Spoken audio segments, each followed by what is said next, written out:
Welcome to V9 live news. నేను రేవతి. ముందుగా ముఖ్యాంశాలు.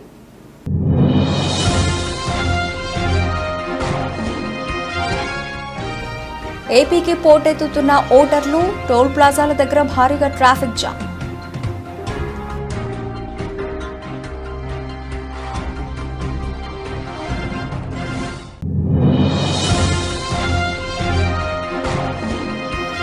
కూతురు షర్మిలకు మద్దతు తెలిపిన వైఎస్ విజయమ్మ, కడప ఎంపీగా పోటీ చేస్తున్న షర్మిలను గెలిపించాలని కోరిన విజయమ్మ.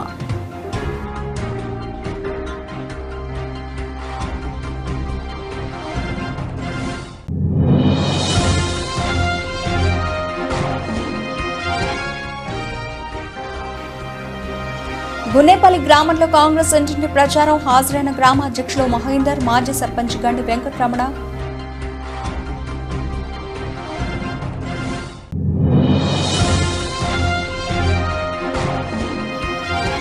పెందుర్తి మారుతి షోరూంలో న్యూ షిఫ్ట్ ను లాంచ్ చేసిన సేల్స్ మేనేజర్ బాబు, క్లస్టర్ ఇన్ఛార్జ్ నవీన్.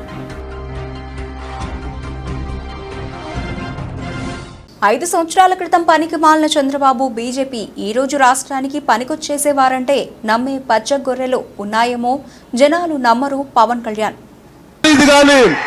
సాటి తెలుగు వాడిగా నాకు కడుపు మండింది.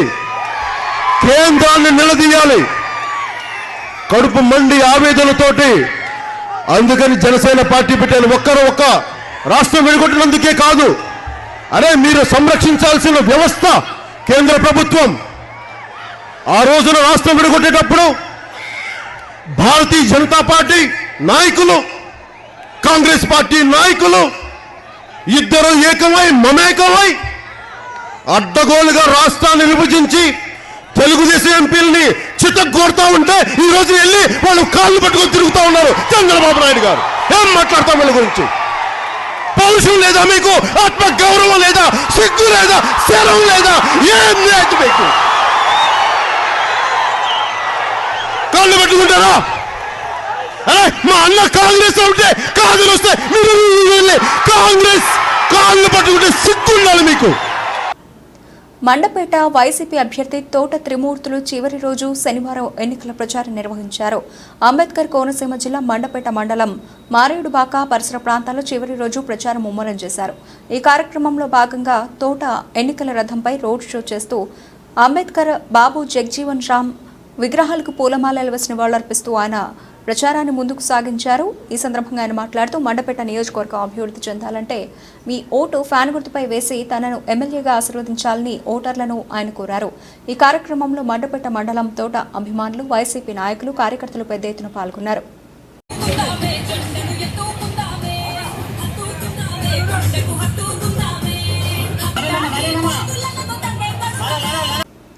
దళితులంటే చంద్రబాబుకు ఇష్టం ఉండదు అని, మరి ముఖ్యంగా మాలకులం అంటే మరీ వ్యతిరేకంగానే చంద్రబాబు చూస్తాడని అమలాపురం మాజీ ఎంపీ జి హర్షకుమార్ ఆవేదన వ్యక్తం చేశారు. మాలలు ఎవరు చంద్రబాబుకు ఓటేయకండి, వేస్తే మీ ఇష్టం అని హర్షకుమార్ పిలుపునిచ్చారు. ఎస్సీ వర్గీకరణ జోలికొస్తే చంద్రబాబు నీవు సీఎం ఎలా అవుతావు, సీఎం అసలు కాలేవు అని హర్షకుమార్ హితో పలికారు. బీజేపీతో పొత్తు పెట్టుకుని దళితుల, ముస్లింల మనోభావాలు దెబ్బతీస్తున్నావు అంటూ హర్షకుమార్ చంద్రబాబుపై మండిపడ్డారు. జిల్లాల వారీగా వర్గీకరణ చేస్తాను. నేను చూసి ఈయన పిచ్చెక్కిందా చంద్రబాబు నాయుడు గారికి, లేకపోతే మళ్ళీ 2 కులాల మధ్య విద్వేషాలు పెట్టి ఓట్లు ఇంతకుముందు దండుకున్నట్టు మళ్ళీ ఓట్లు దండుకున్నకి నాటకం మొదలుపెట్టాడు అని అనిపించింది. ఎందువల్లంటే ఇంతకుముందు వర్గీకరణ చేశాడు, సుప్రీంకోర్టు కొట్టేసింది. మోడీ లాంటివాడు సుప్రీంకోర్టు నిర్ణయం గురించి ఎదురు చేస్తున్నాం, ఏదో కమిటీ వేసామని నేషనల్ లెవెల్లో ప్రైమ్ మినిస్టర్ చెప్తా ఉంటుంటే, లోకల్గా ఈ రాష్ట్రానికి ఎస్సీ సబ్జెక్ట్ అంటే ఇది రాష్ట్రానికి, కేంద్రానికి సంబంధించిన సబ్జెక్టు. దాంట్లో ఏకపక్షంగా నేను ముఖ్యమంత్రిని అయితే, అసలు ముఖ్యమంత్రి ఎందుకు అవుతావు నువ్వు? వర్గీకరణ సబ్జెక్టు ముట్టుకున్న తర్వాత నువ్వు ముఖ్యమంత్రి అవ్వవు. నువ్వు ఈ రాష్ట్రంలో ఉన్న ఎక్కువ మంది, ఈ రాష్ట్రంలో ఎక్కువ సంఖ్యాబలం కలిగిన కులం ఏదన్నా ఉందంటే అది మాల కులం. మాలకులం మొత్తం వర్గీకరణని వ్యతిరేకిస్తుంది. ఎందువలన వ్యతిరేకిస్తుందంటే మాలకులం బాగుపడిపోతుందని వ్యతిరేకించట్లేదు. దళితులందరూ కలిసి ఉండాలి, దళితులందరూ కలిసి ఉన్నప్పుడే రాజ్యాధికారం సాధించగలుగుతాము అన్న ఒక ఉద్దేశంతో మాలకులం స్థిరంగా నిలబడి ఉంది. నువ్వు ఈ వర్గీకరణ చిచ్చు పెట్టి మాలగల్ని మాదిగల్ని విడదీసి మాదిగ ఓట్లని ఓట్ బ్యాంకు చేసుకుందామన్న ఒక ఉద్దేశంతో కుట్రలు పంపుతున్నామని తెలుసు. అటువంటి నువ్వు వర్గీకరణ నువ్వు ఎలా చేయగలవు? నువ్వు చేయలేవు. చేయకుండా మేనిఫెస్టోలో పెట్టావంటే నువ్వు పెద్ద మోసగాడు అన్నది మట్టుకు చాలా క్లియర్గా అర్థమవుతుంది చంద్రబాబు నాయుడు గారు. ఇకపోతే మొన్న ఒకసారి రామకృష్ణ గారు అని చెప్పేసి ఒక జడ్జి గారు ఉన్నారు. ఆ జడ్జి గారు నాకు ఫోన్ చేశారు. ఫోన్ చేసి ఆయన, సార్ ఏంటి సార్ ఈయన ఎలా మాట్లాడుతున్నాడు అన్నాడు. ఎవరు సార్ అన్నాను. సార్ చంద్రబాబు నాయుడు గారిని కలిశాను సార్ నేను. ఆయనకి దళితులంటే చాలా వ్యతిరేకత ఉందండి. ముఖ్యంగా దళితులంతా వ్యతిరేకత ఆయనకి, నరనరాల్లోనూ దళితులంటే వ్యతిరేకత ఉంది. అంతేకాకుండా దళితుల్లో మాలంటే మరీ వ్యతిరేకంగా ఉన్నాడండి. నేను ఇది ఎక్స్పెక్ట్ చేయలేదండి. ఆ టీవీల్లో చూపెడుతున్నది చూసి, TV5, టీవీ ఆంధ్రజ్యోతి వీటిల్లో చూపెడుతున్న చూసి నేను ఈయన చాలా సపోర్ట్ చేస్తున్నాడు అనుకున్నాను. కానీ అయ్యో, మీరు చంద్రబాబు నాయుడు గారి హయాంలో ఎన్నో అత్యాచారాలు జరిగినాయండి. అన్నిటికన్నా పెద్ద అత్యాచారం గరగపర్రులో కుల బహిష్కరణ చేశాడు. అటువంటి గరగపర్రునే ఒక్కసారి కూడా సందర్శించలేదు. ఆయన జగన్ గురించి మాట్లాడతాడు. అలాగే జర్రిపోతులపాలెంలో ఒక మహిళని వివస్త్ర చేశారు. వాళ్ళు 40 ఏళ్ళ నుంచి ఆ స్థలంలో ఉంటే చెట్టు నీరు కింద అది తెలుగుదేశం కార్యకర్తలు ఆక్రమించుకొని ఉండడానికి చూసినప్పుడు వాళ్ళు అడ్డుకుంటే వాళ్ళని వివస్త్ర చేసి కొట్టారు తెలుగుదేశం కార్యకర్తలు. కాబట్టి అప్పుడు నేను వెళ్ళాను, నైట్ అంతా అక్కడే ఉన్నాను, వాళ్ళకి అండగా నిలబడ్డాను. ఇటువంటి తత్వం ఉన్నవాడండి చంద్రబాబు నాయుడు. ఎస్సీలకి ఏమీ మేలు చేసే మనస్తత్వం కాదు. ఇప్పుడున్న అవకాశాలని, ఇప్పుడు జరుగుతున్న అత్యాచారాలని ఎన్కాష్ చేసుకోవడానికి చేస్తున్నాడు తప్పితే నిజంగా దళితుల మీద ప్రేమ లేదు. ఇప్పుడు వర్గీకరణ సబ్జెక్ట్ పెట్టిన తర్వాత నేను మాల సామాజిక వర్గాన్ని అడుగుతున్నాను, మీరు ఎవరన్నా ఇంత ఓపెన్గా అతను మనని వద్దనుకున్నప్పుడు 54 లక్షల మంది మాలలు ఎవరన్నా చంద్రబాబు నాయుడు గారికి ఓటేస్తారా? మీరు ఓటేస్తే మీ ఇష్టం. అంత ఓపెన్గా చేసిన తర్వాత అతను చెప్పిన తర్వాత కూడా ఓటేస్తే మనం వర్గీకరణకు మద్దతు పలికినట్టే. అదే ఆలోచించుకోండి. కాబట్టి నేను ఇంతకుముందు ఇదే సబ్జెక్టు పార్లమెంట్లో వచ్చినప్పుడు ఈ వర్గీకరణ బిల్లు పెడితే నా పార్లమెంటు సభ్యత్వానికి రాజీనామా చేస్తానన్నాను. కాంగ్రెస్ పార్టీ రాజశేఖర్ రెడ్డి గారు పార్లమెంటు వరకు తీసుకురాగలిగారు, కానీ నేను అక్కడ అడ్డుపడడంతో ఆ బిల్లుని పెట్టలేకపోయారు, పార్లమెంట్లో ప్రవేశపెట్టలేకపోయారు. దాని తర్వాత ఉషా మెహ్రా కమిషన్, దాని తర్వాత ఈ పార్లమెంట్లో అన్ని రాష్ట్రాలు ఒపీనియన్ తీసుకోవాలి, అన్నీ ఉంటుండగా ఈయన వర్గీకరణ పెట్టేస్తానండి. ఎంతవరకు సబబు చంద్రబాబు గారు? కాబట్టి ఎట్టి పరిస్థితుల్లోనూ దళితులందరూ ఇతని యొక్క కుట్రల్ని తిప్పికొట్టండి ఖచ్చితంగా. ఎందువల్లంటే ఇతను అన్ని విషయాల్లోనూ కూడా మోసమే. ఈ రోజున బీజేపీ ఊచకోతకు వస్తుంది ఉత్తరప్రదేశ్లో దళితుల్ని. ఊచకోతకు వస్తున్న బీజేపీతో పొత్తు పెట్టుకున్నాడంటే ఈయనకి దళితుల మీద నిజంగా ప్రేమ ఉందా? ముస్లిమ్స్ని మరి ఊచకోతకు వస్తున్నారు, ముస్లిమ్స్ మీద ప్రేమ ఉందా? ఈ ఎలక్షన్ను జిమ్మిక్కులు చేయడంలో చంద్రబాబు నాయుడిని మించినోడు ఎవడు లేడు. కాబట్టి నేను దళిత జాతి అందరికీ నేను చెప్తా ఉన్నాను, ఎట్టి పరిస్థితుల్లోనూ ఈ చంద్రబాబు నాయుడు అన్నవాడికి మటుకు ఎట్టి పరిస్థితుల్లోనూ ఓటేయకండి.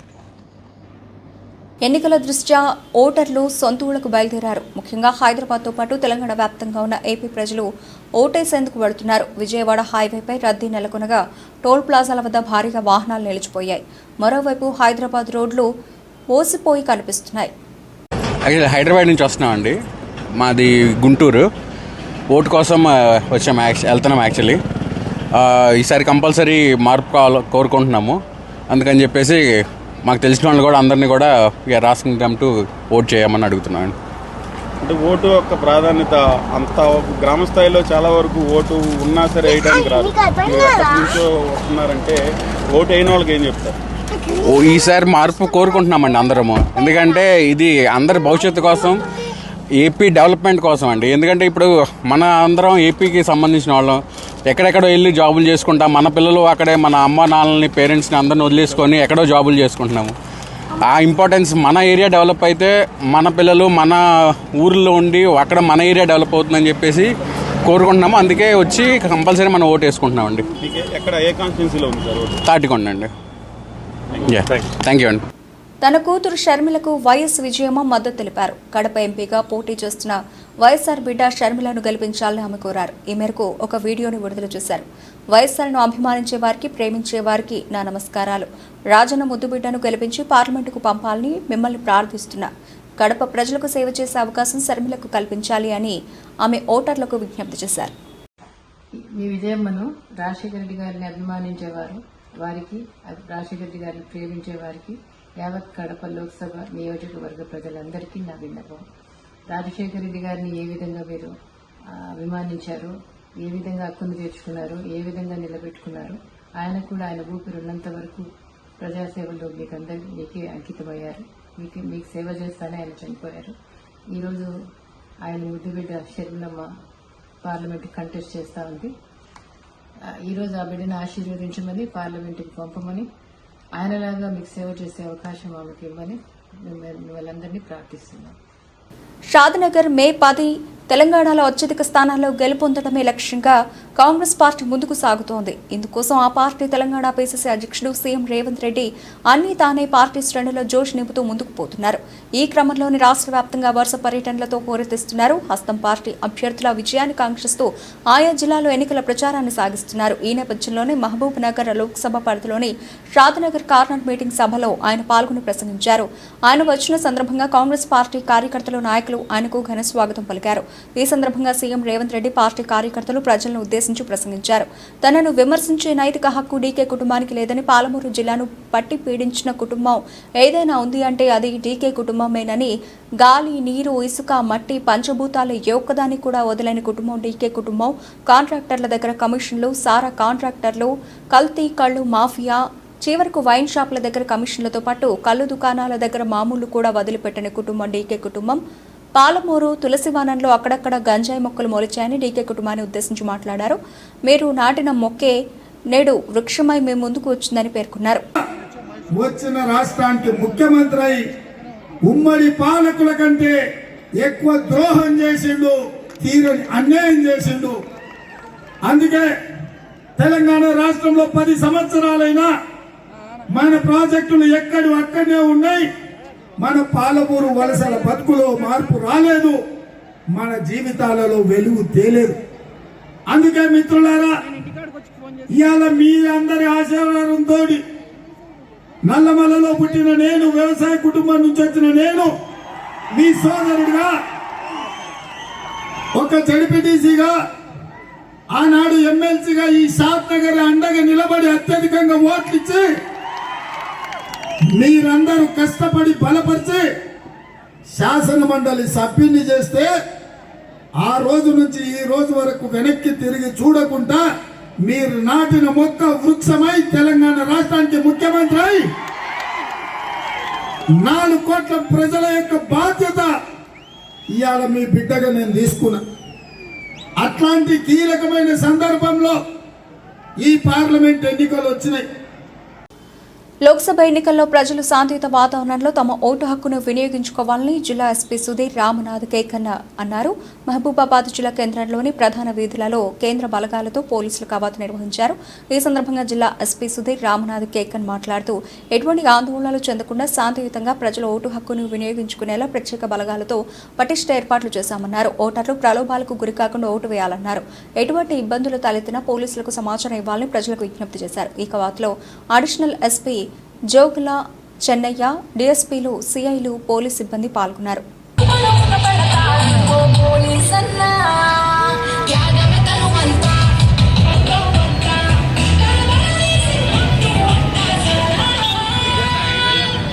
పాటు చీఫ్ ఆఫీస్ నుంచి కూడా సఫిషియెంట్ ఫోర్స్ వచ్చింది.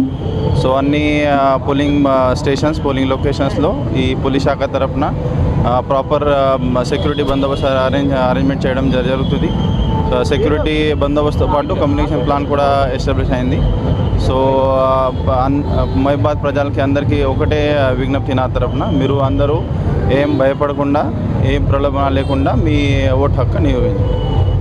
పోలీస్ శాఖ తరఫున అన్ని ఏర్పాటు చేయడం జరిగింది. మీకు ఏం ఇష్యూస్ ఉంటే మీరు నియరెస్ట్ పోలీస్ స్టేషన్కి అప్రోచ్ చేయొచ్చు.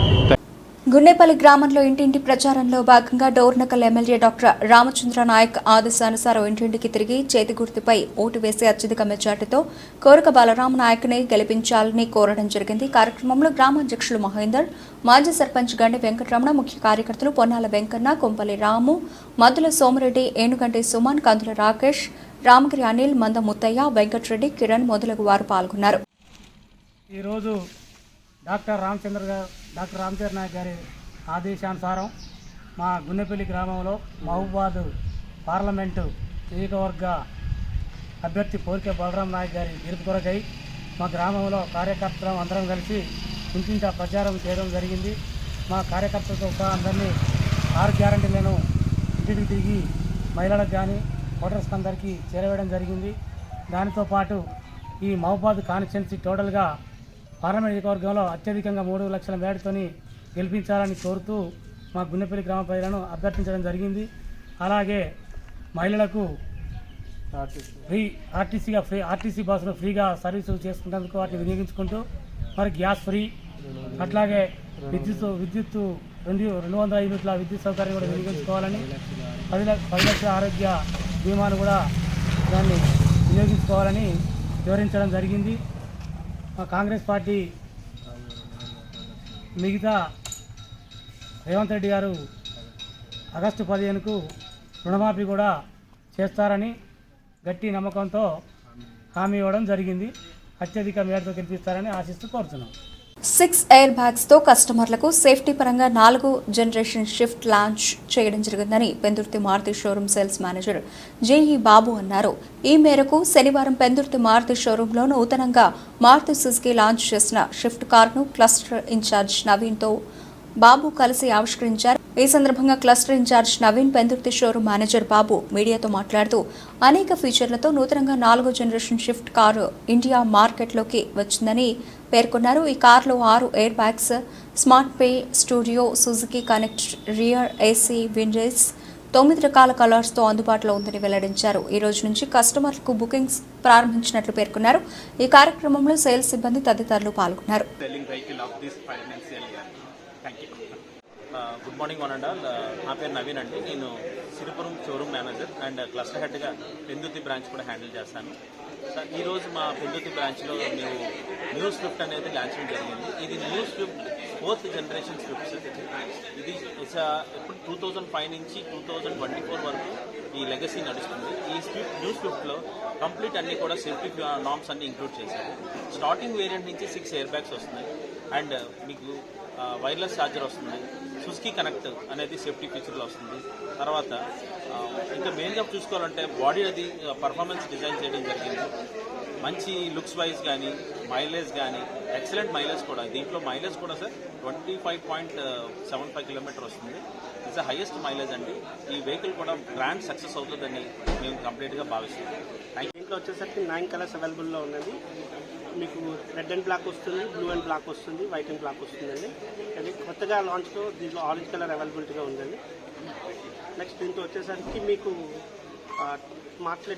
స్మార్ట్లే స్టూడియో వస్తుందండి, అలవిల్స్ ప్లస్ దీంట్లో న్యూ ఫీచర్ ఏంటంటే స్టాండర్డ్ అక్రాస్గా వైర్లెస్ ఛార్జింగ్ ఉంటుంది.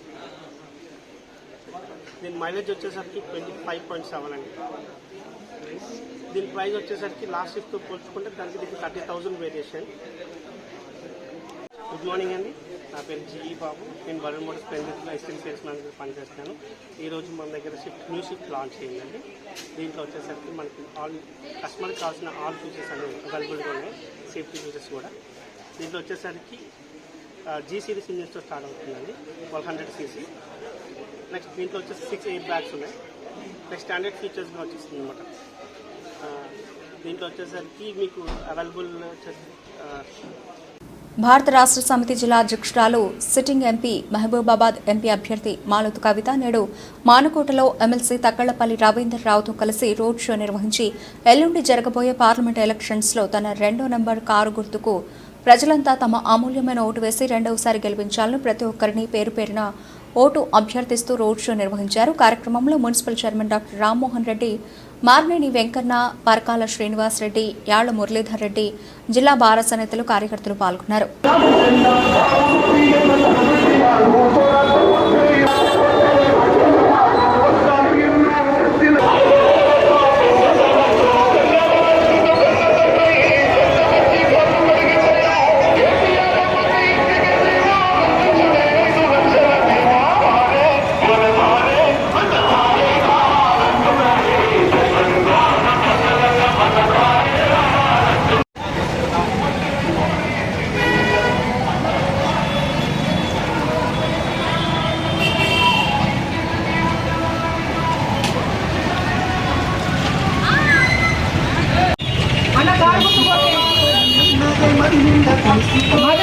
తెలుగు మర్చిపోవద్దు, సాయిష్ మాత్రం మర్చిపోవద్దు అన్న. రెండో గుర్తు కారు గుర్తు మర్చిపోకండి అన్న. వాళ్ళు మర్చిపోవద్దు, కారు గుర్తు కూడా మర్చిపోవద్దు అమ్మ.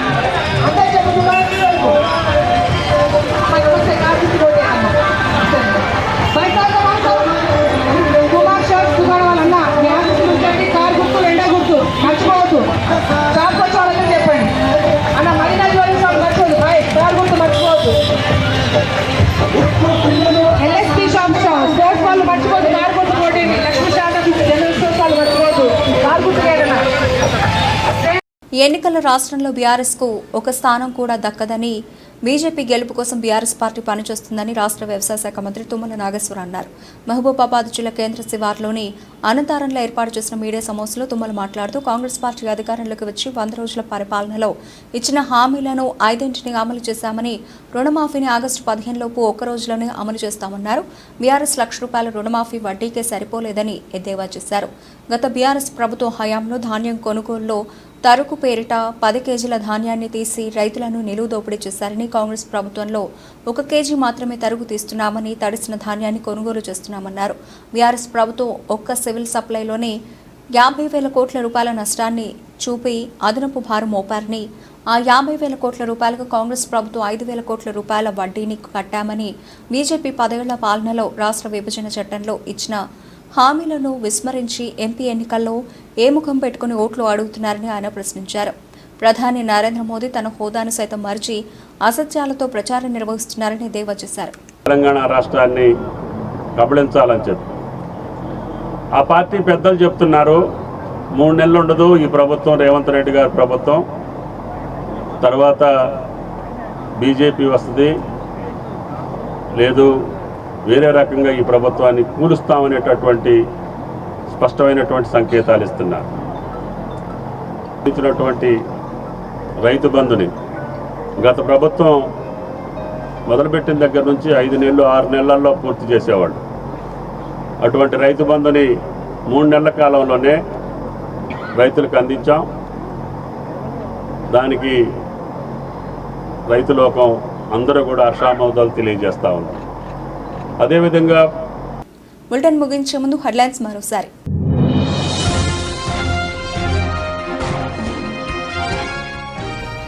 ఏపీకి పోటెత్తుతున్న ఓటర్లు, టోల్ ప్లాజాల దగ్గర భారీగా ట్రాఫిక్ జామ్.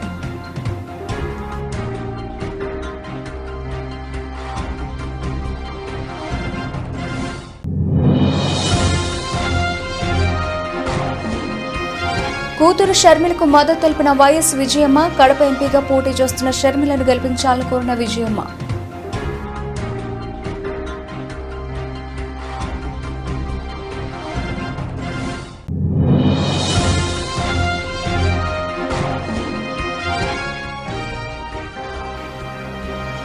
గున్నేపల్లి గ్రామంలో కాంగ్రెస్ ఇంటింటి ప్రచారం. హాజరైన గ్రామ అధ్యక్షులు మహేందర్, మాజీ సర్పంచ్ గండి వెంకటరమణ.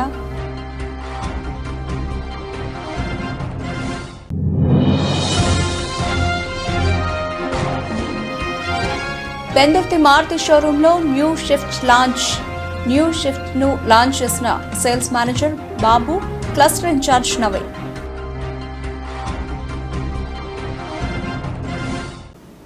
ఇవి ఇప్పటివరకు నవల్సిన అప్డేట్స్. మరిన్ని అప్డేట్స్తో మళ్ళీ కలుద్దాం. అంతవరకు సెలవు. నమస్తే.